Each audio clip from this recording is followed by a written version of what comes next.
के मैनेजमेंट से रूबरू कराता हूं आपको। मेट्रोपोलिस हेल्थ केयर की प्रमोटर और एग्जीक्यूटिव चेयरपर्सन अमीरा शाह जी आपको आपकी स्क्रीन पे नजर आएंगी। अमीरा मैम, हाय, गुड आफ्टरनून। गुड आफ्टरनून जी। बढ़िया एक्विजिशन कर डाला मैम आप लोगों ने, बधाई आपको उसकी।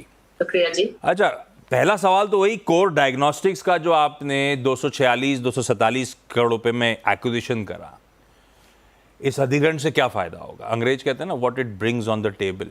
हम शेयरधारकों के लिए क्या फायदा मेट्रोपोलिस के?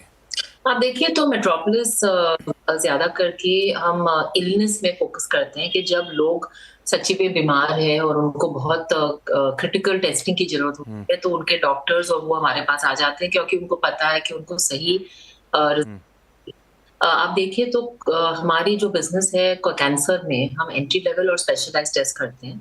जो सुपर स्पेशलाइज्ड टेस्ट है वो कोर ज्यादा करती है और इसीलिए हम साथ में जब आए तो हमारी जो मार्केट शेयर है कैंसर में वो 4% से 10% हो जाती है कंट्रीब्यूशन हमारे पोर्टफोलियो में।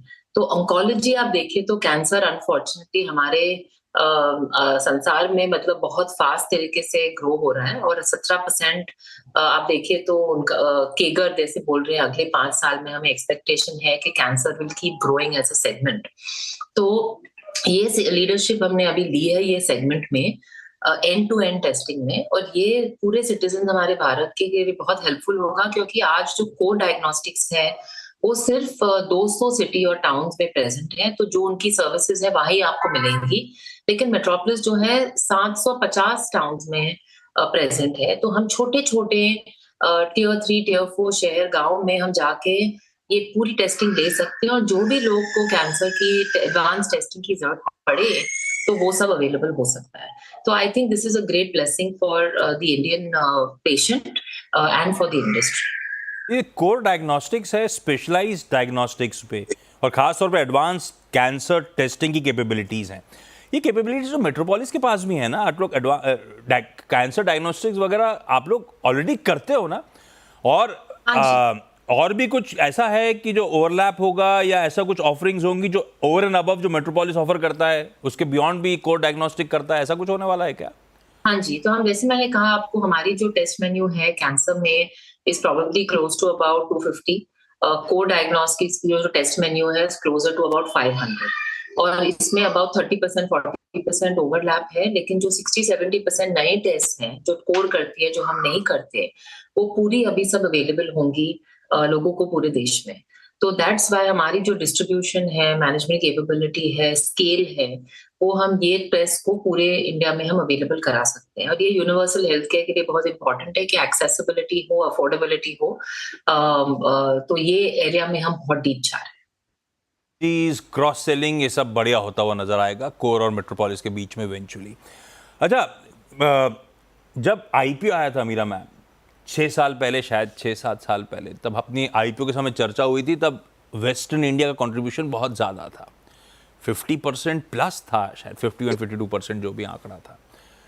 I am sure over the years थोड़ा बहुत डिवर्सिफाई हुआ होगा। एक रैशनल एक आ जाता है कि आप ये तो ठीक है कैंसर वगैरह उसकी टेस्टिंग, उसकी फैसिलिटीज़ वो सब आपके पास आएंगी। दूसरा कह रहे हैं जोग्राफिकली भी वेल डिफाइंड हो जाएगा क्योंकि उसका नॉर्थ और ईस्ट में प्रेजेंस है। इस समय मेट्रोपोलिस की वेस्टर्न इंडिया पे डिपेंडेंस कितनी है? और जब ये एक्वायर कर रहे थे तो इस लॉजिक के साथ भी था कि जोग्राफिकली भी अपने आप को ज़्यादा बेहतर स्प्रेड करना है या सिर्फ कैंसर कैपेबिलिटीज़ को एक्वायर करना था? नहीं, दोनों चीज है। एक चीज जो स्पेशलिटी टेस्टिंग में ज्यादा में बढ़ाना था वो एक चीज है और दूसरी बात है जो आपने एब्सोल्युटली सही कहा कि नॉर्थ एंड ईस्ट में हमें ज्यादा मार्केट शेयर डीपर जाना है। और आप देखिए तो उनकी जो मेजॉरिटी बिजनेस है कोर डायग्नोस्टिक्स में वो नॉर्दर्न रीजन से आती है। मतलब छोटे छोटे शहर्स में और सबसे बड़े डॉक्टर्स के साथ, ऑन्कोलॉजिस्ट के साथ उनकी बहुत जान पहचान है। मतलब 1700 ऑन्कोलॉजिस्ट है पूरे कंट्री में जिनकी उनके साथ क्लोज रिलेशनशिप है, जहाँ पे वो सपोर्ट करते हैं जब ऑन्कोलॉजिस्ट को टेस्टिंग की जरूरत पड़े। और 1200 हॉस्पिटल और लैब्स है जो हमें आउटसोर्स करती है। और ये हॉस्पिटल्स मतलब छोटे हॉस्पिटल्स नहीं है, ये सबसे टॉप हॉस्पिटल्स है इंडिया में। क्योंकि लोगों को लगता है कि हॉस्पिटल पैथोलॉजी लैब मतलब हमारे जैसे लैब से ज्यादा टेस्ट करती है। एक्चुअली जो सही है इज वो स्पेशलाइज सुपर स्पेशलाइज टेस्ट हमारे जैसे कंपनी को आउटसोर्स करती है। तो ये जो 1200 हॉस्पिटल है उनके साथ भी डीप रिलेशनशिप हो जाएगा और हम बहुत क्रॉस सेल कर पाएंगे।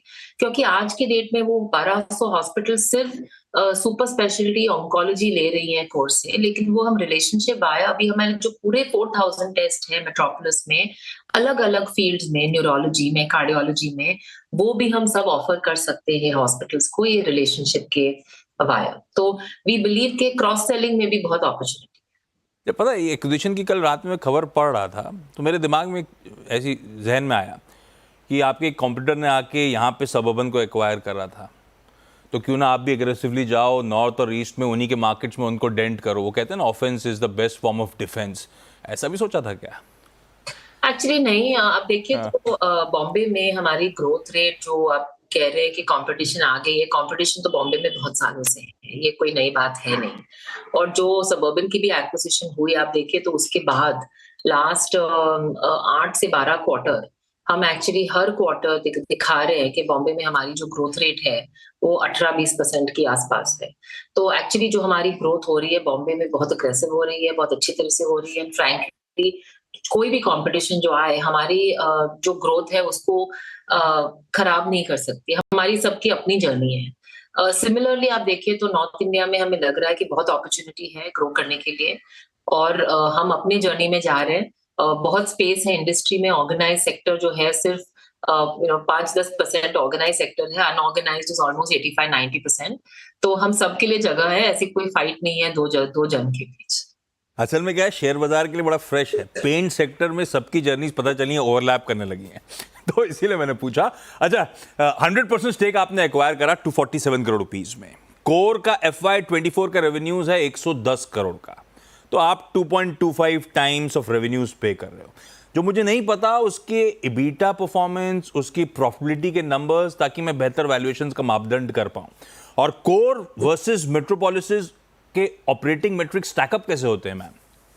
तो आप देखिए तो जो रेवेन्यू पर पेशेंट है कोर डायग्नोस्टिक्स की is almost 2300 rupees per patient, क्योंकि बहुत सुपर स्पेशलाइज्ड टेस्ट है। मेट्रोपोलिस की है अबाउट 1000 रुपीज 1050 पर पेशेंट, और वो भी एक्चुअली आप देखिए तो दूसरे से ज्यादा है क्योंकि हम ज्यादा कॉम्प्लिकेटेड स्पेशलाइज्ड टेस्ट करते हैं। तो एक्चुअली इसकी वजह से हम हमारी जो एवरेज रेवेन्यू पर टेस्ट है वो आगे ही बढ़ेगी। आप देखिए तो वॉल्यूम्स की जो कंपैरिजन है ऑपरेशन मैट्रिक्स में सिमिलर, हमारी अबाउट 8% है, उनकी अबाउट 9-10% है, तो it's a very similar number. But आप देखिए तो पीएनएल में अलग बात है। तो आप देखिए हमारी जो ग्रॉस मार्जिन होती है रूटीन और स्पेशलाइज्ड टेस्ट के बीच, तो हमारी gross margin is closer to 86-87%। जो आप देखिए कोर की ग्रॉस मार्जिन जो है क्लोजर टू 60%, क्योंकि वो ज्यादातर स्पेशलाइज्ड टेस्ट करते हैं। तो ओवरऑल आप देखिए तो आज के दिन में कोर डायग्नोस्टिक्स की ऑपरेटिंग मार्जिन 24-25 में will be a single digit of revenue. ये इसकी वजह से है क्योंकि जो सिंगल स्पेशलिटी डायग्नोस्टिक्स है जो सिर्फ एक चीज पे फोकस कर रहे हैं जैसे ऑन्कोलॉजी में, उनको पूरी प्रॉफिट नहीं मिल पा रही है क्योंकि वो सब स्केल है और क्योंकि उनकी ग्रॉस मार्जिन थोड़ी कम है क्योंकि स्पेशलाइज्ड टेस्टिंग में। तो लेकिन आप देखिए तो मेट्रोपोलिस के अम्ब्रेला के अंडर हमें लगता है कि हम ये EBITDA काफी बढ़ा पाएंगे और हम ये इसको आगे ले जा पाएंगे क्योंकि वो जो ओवरहेड कॉस्ट है, कॉर्पोरेट कॉस्ट है, लैब कंसोलिडेशन, प्रोक्योरमेंट कॉस्ट, वो सब सिनर्जीज रिलीज हो सकती हैं और हमें इससे बहुत हम आगे ले पाएंगे। तो I think it is a good story from a perspective के आज हम जो कंपनी को अक्वायर कर रहे हैं वो फुल प्रॉफिट प्रोफाइल पे नहीं है, लेकिन अक्वायर करने के बाद हम कर पाएंगे और उसकी पूरी वैल्यू मेट्रोपोलिस शेयर होल्डर को आ सकती है। So we think it will be a good return on capital employed. तो इसका मतलब जब ये एक्विजिशन कंज्यूमेट हो जाएगा तो कंसोलिडेटेड मार्जिन्स थोड़े कॉन्ट्रैक्ट करेंगे, ऐसा मानूं? और उसके बाद जब आप इन सिनर्जी बेनिफिट्स प्ले आउट करोगे तब शायद FY26 FY27 ऑनवर्ड्स हालात वापस बढ़िया पटरी पे आएंगे, ये अजम्पशन लेके चलूं मैं? नहीं, आप देखिए तो FY25-26 में जो पहली साल होगी you will see a very small dilution of margin as a combined level. हमारी margin is approximately between 25 and 26% this year. Maybe you will see a 0.5 to 1% contraction only when you combine it because core is early in its journey on profitability. But आप अगर 26-27 में देखेंगे ना तो उसके बाद देखेंगे तो you will see it anyway go past the 25-26% जो मेट्रोपोलिस ने अकेला है अभी। So anytime you're going to do an acquisition, you're going to see obviously the operational financial KPIs move आगे पीछे. But I think the focus has to be less on quarter by quarter, and the focus has to be more on where it will play out in 2 to 3 years from now, क्योंकि वहाँ पे सबसे ज्यादा value create होती है. 247 crore rupees आप लोग पे कर रहे हो, 55% इन कैश यानी कि 135 करोड़ रुपए, बचा हुआ 45% शेयर इशुएंस करीब करीब 112-113 करोड़ के. एक तो ये कैश जो है ये इंटरनल एक्रूवल्स के थ्रू फंड होगा क्या? दूसरा ये जो शेयर इशुएंस है मुझे नहीं पता किस भाव पे आप लोग करने की तैयारी कर रहे हो. तो जो कैश होगा, हाँ जी, वो इंटरनल अक्रूवल से होगा. और एज ऑफ सितंबर हमारे पास आई थिंक 190 करोड़ कैश था. दिसंबर में तो ज्यादा ही होगा. तो we will be able to fund this either through internal accruals और with a little bit of debt. That's not a problem.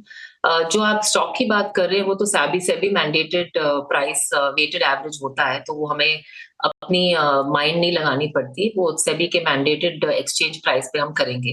We will just follow that. इस एक्विजिशन क्या कोई एडिशनल इन्वेस्टमेंट्स के एक्सपेंशन के प्लान्स हैं north और east region में? उसके लिए भी कुछ back of the envelope calculation कर रखे हैं आपने, कितना और अतिरिक्त अपनी जेब से खर्च करोगे आप लोग? मतलब बहुत ज्यादा कुछ है नहीं. I mean, अगले 3-4 साल में we are looking at about 20-25 crore investment in capex. It's not very significant at all, but वो ज्यादातर है क्योंकि आप हमें कटिंग एज रहना है, इनोवेटिव रहना है, सबसे आगे रहना है. जो सबसे बढ़िया टेस्ट वर्ल्ड में हम इंडिया में ऑफर कर पाए, वही फोकस से जो इन्वेस्टमेंट करनी होगी वो हम करेंगे. एक्विजिशन के बाहर एक चीज जो नतीजों में अच्छी दिखने लगी है वो मार्जिन्स में वापस इंप्रूवमेंट्स. लास्ट क्वार्टर के जो रिजल्ट्स आपने अभी दिए थे उसमें भी 140 बेसिस पॉइंट्स मार्जिन्स इंप्रूव हुए. इंडस्ट्री एक समय बड़ी इंटेंस कॉम्पिटिटिव इंटेंसिटी से गुजर रही थी. अब लग रहा है धीरे धीरे सब कुछ वापस सैनिटी लौट रही है, हालात पटरी पे आ रहे हैं. सही कह रहा हूँ क्या मैं? अच्छे दिन आ गए हैं वापस? मैं तो कहूंगी कि अच्छे दिन पहले भी थे. आप देखिए तो एक्सक्यूज मी, कंपटीशन तो हर इंडस्ट्री में होती है, वो कोई अजीब बात नहीं है इंडिया में. लेकिन हेल्थ केयर में जो आपकी मोट होती है ना, वो होती है आपने जो ट्रस्ट बनाया है कंज्यूमर्स के साथ, डॉक्टर्स के साथ. और वो इतनी इजी नहीं बनती for any new player to come in. और जब न्यू प्लेयर्स आते हैं तो इन्वेस्टर्स और मार्केट डर जाती है, लेकिन फिर उनको पता चल जाता है कुछ क्वार्टर्स में कि सबके लिए इतना इजी नहीं रहता. और एक्चुअली बहुत स्ट्रॉन्ग मोड्स है जो हमने बनाए हैं. So I think that is becoming very clear in the quarters and to most investors as well. Amira ma'am, हमेशा की तरह मजा आया आपसे बातचीत करके. थैंक यू सो मच समय निकालने के लिए. शुक्रिया जी. Thank you. ब्रेक